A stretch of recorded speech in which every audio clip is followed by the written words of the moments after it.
Reimagining Success, Episode 90. You're listening to Reimagining Success, the podcast where we help you reimagine your future, designing a life and career beyond the 9 to 5 that allows you the freedom, flexibility and fulfillment that you've been dreaming of. I'm your host, Anna Lundberg. Now, let's get started on those dreams.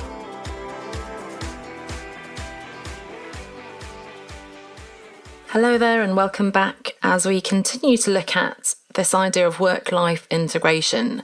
And last week I introduced the series by talking about work-life balance and how for me that's a really artificial construct and it doesn't really exist and it's not a useful, valuable framework to use. And I instead introduced the idea of work-life integration. So if you haven't listened to that episode yet, then please do go back and have a listen and see if you agree and see if this sort of sparks some interesting thoughts for you. But this week I actually want to talk about the 9 to 5 specifically. So that is sort of part, and I mentioned that a little bit last week, of the work-life balance concept and idea. But it's something specific around this sort of time frame. And I know it's, I use 9 to 5 to represent the corporate concept of working a full-time job and so on. Here I'm literally talking about the hours 9 to 5. So I'm sure hopefully you know my story by now. September 2013 I walked out of my office, I left my job. It was the first proper job after my studies. I didn't know what I'd be doing next, and it had started with a sabbatical first of all. While I was travelling, I sort of woke up to the idea that I wanted to do something else, wasn't quite sure what, and ultimately called up HR and handed in my resignation. Now, I again, this is when I talk about escaping the 9 to 5, and we've just done the 9 to 5 escape plan workshop over in the Facebook group a few weeks ago. And when I talk about leaving 9 to 5, I talk about quitting your job. However, in the context of work-life integration, I want to talk more about the construct of the working week, I suppose, of Monday to Friday, of this so-called 9 to 5. And I know a lot of you tell me it's not 9 to 5, it's 8 till 8 or 7 till 7 or whatever, right? So, but let's dig deeper into a little bit of history on the 9 to 5 idea. And no, it doesn't come from Dolly Parton. I'm going to try not to sing it right now, although it's always on my mind when we talk about the 9 to 5. But that's actually an idea that came about at the turn of the previous century. So it was actually a revolutionary idea for its time.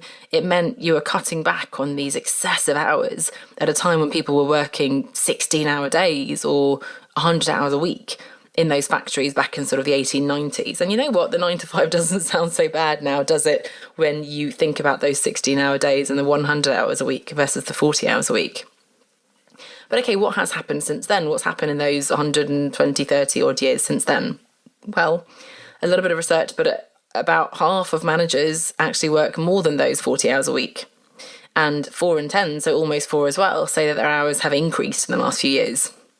I certainly found in my corporate time that although, well, I was young and eager and I was happy to work very hard, but I certainly found that, certainly when the economy was not doing so well, people were being maybe, let's say there was restructuring going on, reorganisation, and we had more and more work on our plates, right? So I certainly sensed that I was working more and more. And of course, there are many more working mums as well, and many more families, in fact, with 2 working parents. That's another trend. And of course, technology has made it possible and easy to work anytime, any place, from anywhere, weekends, evenings, holidays, and so on. And there are 2 sides to that, of course. On the one hand, it means they're expected to be always on and to work in the evenings, weekends, holidays, and so on. On the other hand, it does mean that you don't have to be in the office all the time. So in theory, you can work more flexibly. And, surveys find that, and I'm sure this is proven in your own experience, 4 out of 5 office workers check their work email after leaving the office. 1 in 3 log on before even getting out of bed. That's a pretty horrible statistic. And then over 50% of commuters are sending work emails en route to and from the office, which, in a way is quite a practical use of that dead time if you're sitting on a train. But obviously you could be using that to learn a language or to read a book or to work on your business idea.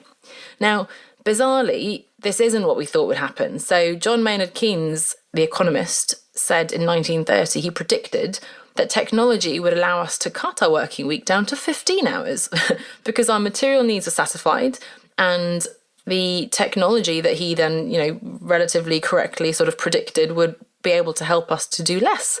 Because if you imagine I always think of my mum who worked in an office in Swedish Telecoms years ago, and she talked about how she'd write a memo on paper, I guess on a typewriter. She'd put that in her outbox, out tray, literally out tray, not in your email outbox. Somebody would come by twice a day, pick that up and put it in her boss's inbox, in tray. And that was the communication, right? You'd have to travel, you'd have to have meetings, certainly pre-telephone, but we're talking at least with telephone. But there was no email, there were no virtual conferences and so on. And so the way of working then was, I think, with hindsight, very inefficient. On the other hand, perhaps it was very efficient because they weren't constantly emailing and on phones and so on, right? But in the theory, at least, you can see how having email, having all these amazing technological advances would make us need to work less rather than work more.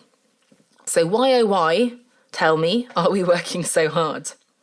Well, for one thing, there are a lot of good things that come with a corporate job from an individual perspective, let's say. We get promotions, we get salary increases, there's the prestige of working for a big name brand, there's, at least in non-recession times, office parties, socialising with colleagues, after work drinks and so on. So I think, there is, and we forget this sometimes, certainly when I talk about leaving that corporate job behind, we forget the positive sides of it, and there are many positives. So yes, I admit it, there are some positives to working in a company like that. And I guess, again, although we talk about the 9-to-5 structure, it does generally associate itself with a job and an employment. Another reason, I think, is that we in society, in our economy, in our life, have been socialised, conditioned to this way of life, right? It's normal, expected somehow, that people hate Mondays, that they live for the weekends, and work is work, it's not meant to be fun. And so, I even embarrassingly look back and, Facebook gives you those memories, and I see when I left my job, I was like, oh, it's Monday, I've got the Monday blues, and then Friday, TGIF, hooray. And it's just something we accept as the normal up and down of the week. Now, obviously, even though a lot of us are working more flexibly now, the economy still runs basically on that kind of Monday to Friday structure. Schools on Monday to Friday as well. So if you've got kids, that kind of makes you have to work that kind of structure as well. So it's very deeply embedded into our society, into our economy and so on. Now, interestingly, obviously this year, 2020, with COVID and so on, people have been working from home, not commuting, being homeschooled and so on, and that's quite interesting. Although it still followed the Monday to Friday more or less, I've certainly seen on the comment out here lots of people out during weekdays when the weather was really good, when the lockdown was really strict. Well, hopefully not when the lockdown was really strict because we weren't supposed to socialise at all, but certainly when people were still working from home, but they were allowed to go onto the common, I would see more flexibility in terms of, oh, it's sunny, people will go out during the day, even though, strictly speaking, that's when you would be working usually. And of course, let's face it, we're all very privileged. I'm always very aware of this. There are large chunks of the population, certainly around the world, who have no choice but to work long hours for little pay. So we're very privileged and lucky to even be able to have this very luxurious conversation.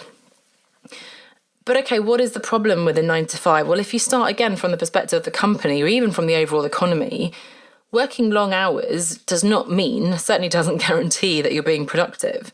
So much time is wasted at work if you think all the distractions that happen in office environment. And to be honest, also working from home, you've got chores and family and deliveries and so on.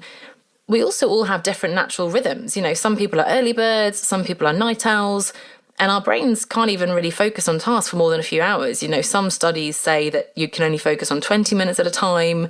I think I mentioned already in last week's episode, and I love this stat, but apparently the average employee works productively only for 2 hours and 53 minutes in an 8-hour day. So although we're holding to this 9-to-5 construct, out of that, only 3 of those hours are productive.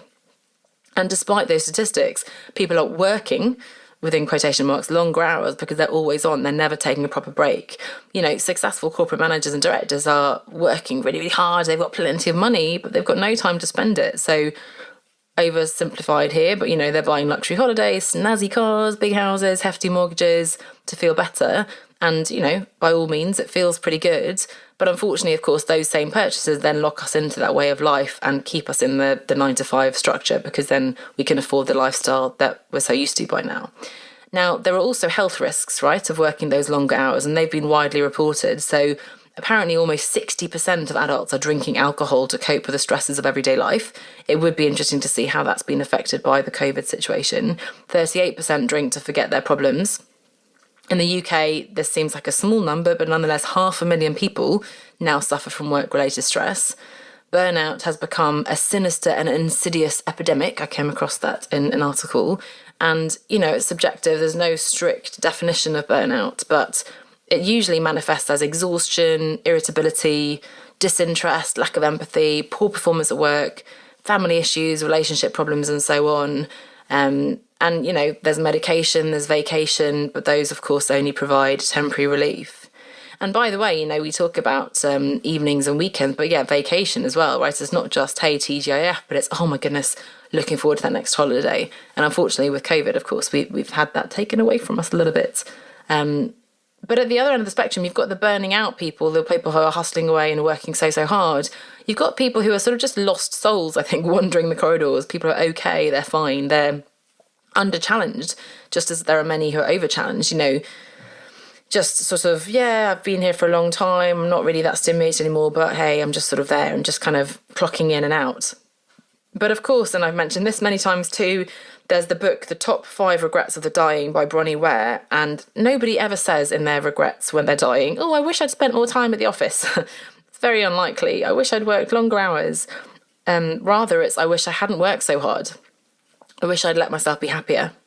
And in the number one spot, which is my personal favourite, I wish I'd had the courage to live a life true to myself, not the life others expected of me.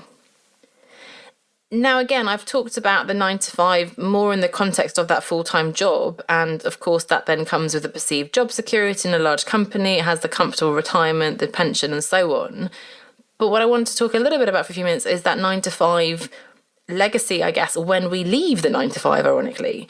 Because what I see is that many of us feel guilty taking time off. So even though the whole purpose of quitting that job, of working for ourselves and having more freedom, flexibility, autonomy, and so on, is that we want to have that power to take time off work to pick up a sick child from school, or to head out to the common when it's sunny, or to take a longer holiday without having to ask your boss or whatever it is. Even though that's the desire and the intent when we set up a business, unfortunately and ironically, many of us just recreate the same structure when we design our own business. And that, is a mistake. And I'm not saying it's, I'm in no way judging, because it's something I've done and it's easy to fall into that. It's a slippery slope very easily. And the biggest myth, which I have to throw out there, is something that I've told myself in the past is, and told other people, oh, but I love my work so much, I don't mind working all the time. So I suppose that applies to a corporate job that you love lots as well, or you're passionate about to charity work, or whatever you're doing. But likewise, if you design a business around your ikigai, around something that you really love, that's meaningful, you're making a difference, you're excited about launching that podcast and writing the book and working with your favourite clients, then it is easy to suddenly get into a position where, again, blurring the lines, working all the time. Oh, I'm just going to check this. And it's very easy to say, oh, I'm just going to check Instagram, just need to reply to these Facebook messages.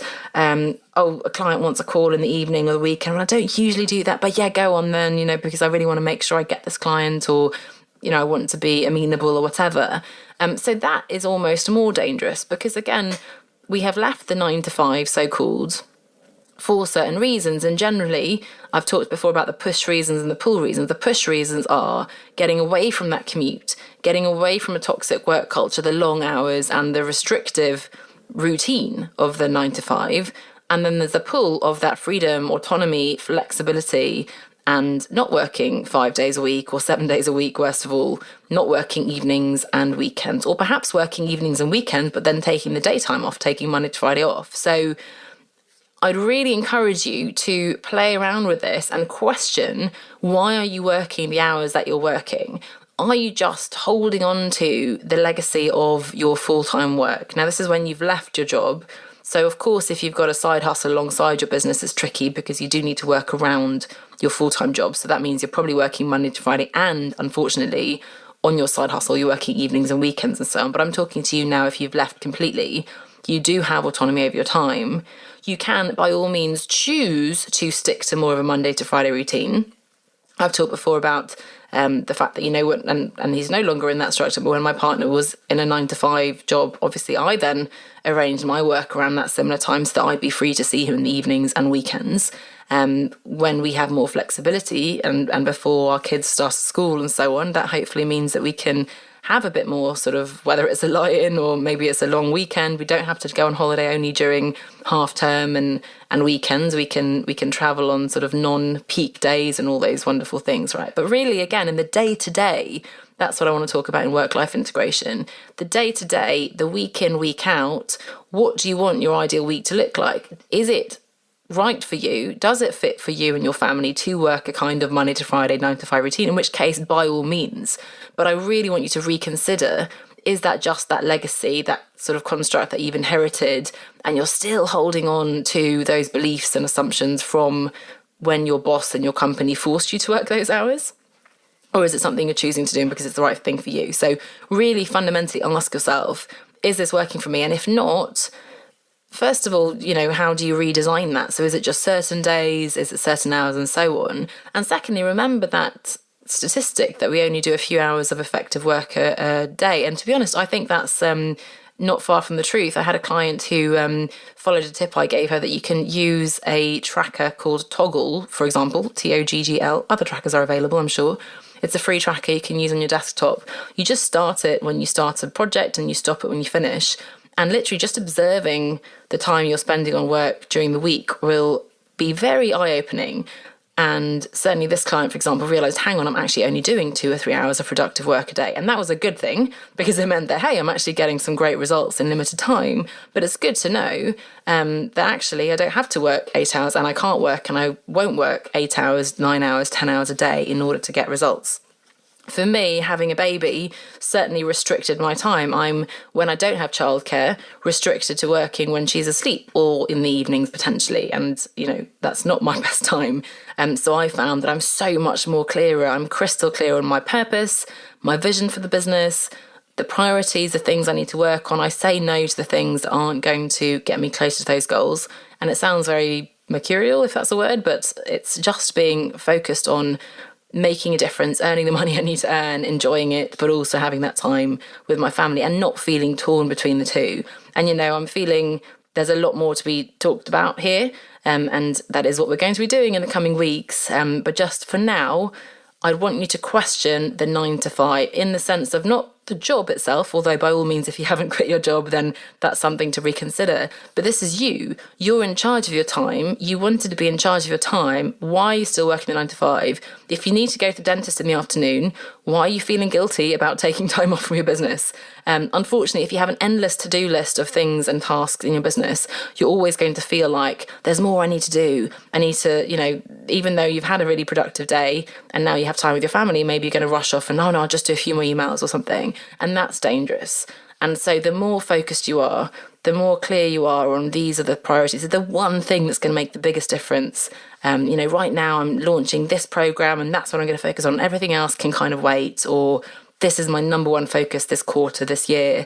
That really helps you to then let go of some of the other stuff around that. So that's the thought I want to leave you with. Again, if you're in control of your time, why are you working still the same structure and ultimately feeling guilty about leaving that structure behind, given that is probably a big reason for why you wanted to leave it behind in the first place? So as ever, looking forward to your thoughts. You can get me at podcast@onestepoutside.com, and we'll be continuing in the coming weeks looking at more concrete and tangible steps that we can take. Again, more sort of questioning our beliefs, but also then practical solutions for how we can do that. Thanks so much for listening. I'll see you next week. Bye for now. If you are running a successful business with a steady stream of clients and income, but you're finding yourself stressed, torn between your work and your personal life, and at risk of burnout, then now is the time to make some changes. It is absolutely possible to have a thriving business and also have time for everything else and everyone else that matters in your life. Get in touch to book a free consultation call to discuss how we can work together to reshape your business so that your business fits around those priorities rather than the other way around. You can book that call at onestepoutside.com/free consultation. That's onestepoutside.com/free consultation.